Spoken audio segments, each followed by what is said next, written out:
315º dia. Ezequiel 1. O trono de Deus. No dia 5 do 4º mês do ano 30, eu, o sacerdote Ezequiel, filho de Buzi, vivia na Babilônia, na beira do rio Quebar, junto com os judeus que haviam sido levados para lá como prisioneiros. O céu se abriu e eu tive uma visão de Deus. Quando isso aconteceu, fazia 5 anos que o rei Joaquim estava preso. Ali na Babilônia, na beira do rio Quebar, eu ouvi o Senhor falar comigo e senti o seu poder. Olhei e vi uma tempestade que vinha do norte. Raios saíam de uma nuvem enorme. Em volta da nuvem, o céu estava em fogo, e no meio do fogo havia uma coisa que brilhava como bronze. No meio da tempestade, vi o que me pareciam 4 animais. A sua forma era de gente, porém, cada um tinha 4 caras e 4 asas.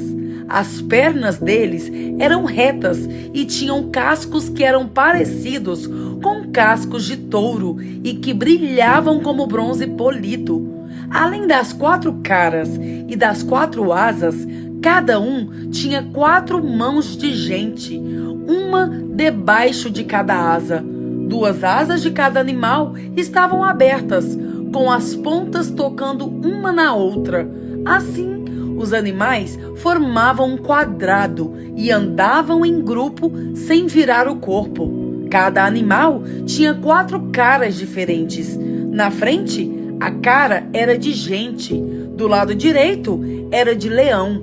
Do lado esquerdo, era de boi. E atrás, a cara era de águia.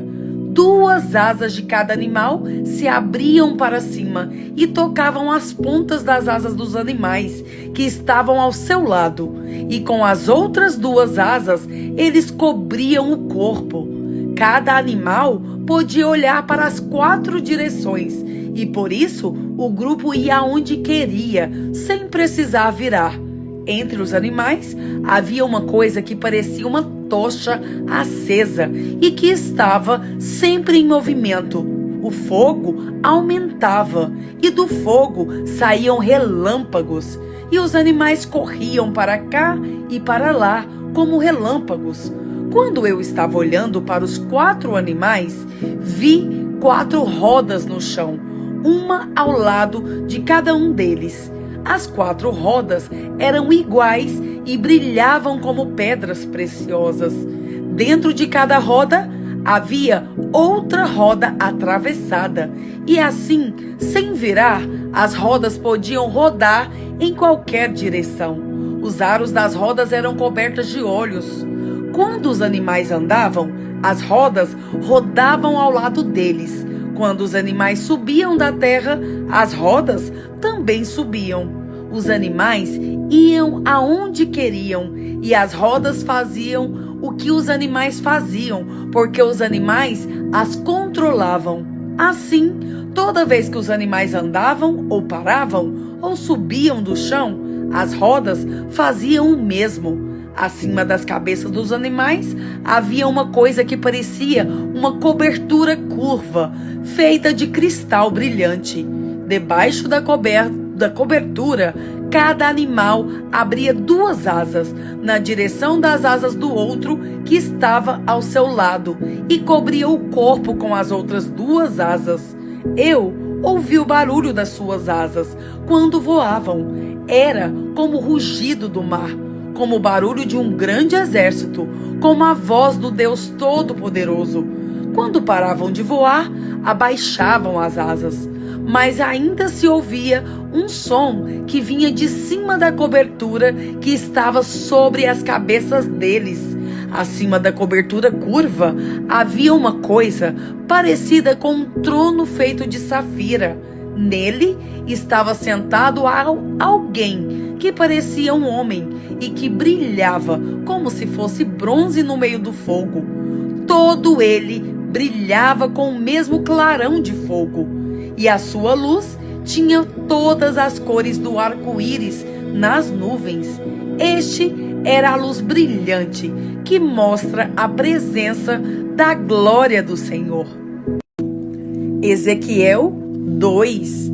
Deus chama Ezequiel para ser profeta. Quando vi isso, caí e encostei o rosto no chão. Então ouvi uma voz que dizia: Homem mortal, fica de pé, eu quero falar com você. Enquanto a voz falava, o Espírito de Deus entrou em mim e me fez ficar em pé. E eu ouvi a voz dizer: Homem mortal, eu o estou mandando ao povo de Israel, que se revoltou e se virou contra mim. Eles ainda são rebeldes, como os antepassados deles também eram. São teimosos e não me respeitam. Estou mandando você para dizer a eles aquilo que eu, o Senhor Deus, quero dizer. Tanto se derem atenção a você, como se não derem. Eles vão saber que um profeta esteve no meio deles. Mas você, homem mortal, não precisa ficar com medo deles, nem do que eles disserem. Eles o desafiarão e desprezarão.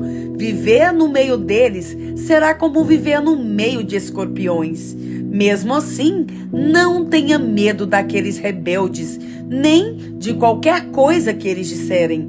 Diga-lhes tudo o que eu mandar, quer eles lhe deem atenção ou não.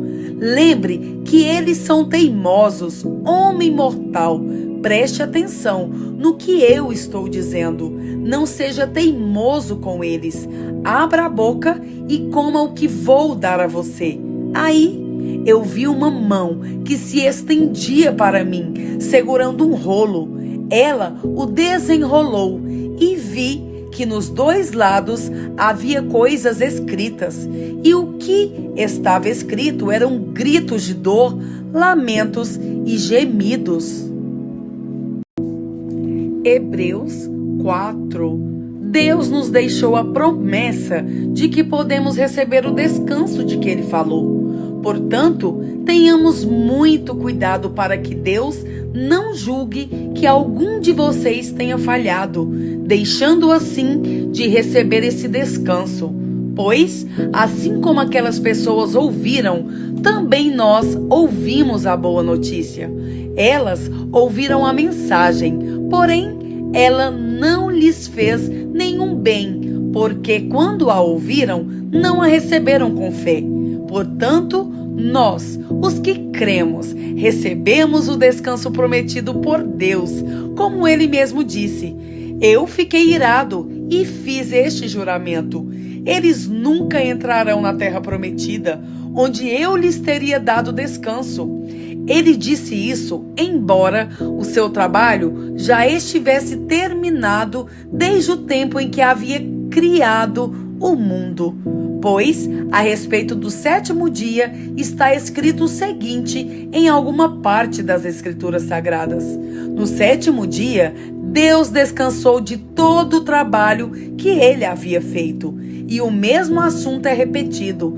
Eles nunca entrarão na terra prometida, onde eu lhes teria dado descanso. Aqueles que foram os primeiros a ouvir a boa notícia não tiveram fé e, por isso, não receberam esse descanso. Portanto, há outros que vão recebê-lo. A prova disso é que Deus marca outro dia chamado hoje. Ele falou isso muitos anos depois, por meio de Davi, no trecho das Escrituras já citado: Se hoje vocês ouvirem a voz de Deus, não sejam teimosos. Se Josué tivesse dado ao povo esse descanso, Deus não teria falado mais tarde a respeito de outro dia. Assim, ainda fica para o povo de Deus um descanso, como o descanso de Deus no sétimo dia. Porque quem receber o descanso que Deus prometeu, vai descansar de todos os seus trabalhos, assim como Deus descansou dos trabalhos dele. Portanto, façamos tudo para receber esse descanso, e assim nenhum de nós deixará de recebê-lo, como aconteceu com aquelas pessoas por terem se revoltado. Pois a palavra de Deus é viva e poderosa e corta mais do que qualquer espada afiada dos dois lados. Ela vai até o lugar mais fundo da alma e do espírito, vai até o íntimo das pessoas e julga os desejos e pensamentos do coração delas. Não há nada que se possa esconder de Deus. Em toda a criação, tudo está descoberto e aberto diante dos seus olhos, e é a Ele que todos nós teremos de prestar contas. Cristo, o grande sacerdote eterno. Portanto, fiquemos firmes na fé que anunciamos, pois temos um grande sacerdote poderoso, Jesus, o Filho de Deus, o qual entrou na própria presença de Deus. O nosso grande sacerdote não é como aqueles que não são capazes de compreender as nossas fraquezas. Pelo contrário, temos um grande sacerdote que foi tentado do mesmo modo que nós, mas não pecou. Por isso, tenhamos confiança e cheguemos perto do trono divino, onde está a graça de Deus. Ali receberemos misericórdia e encontraremos graça sempre que precisarmos de ajuda.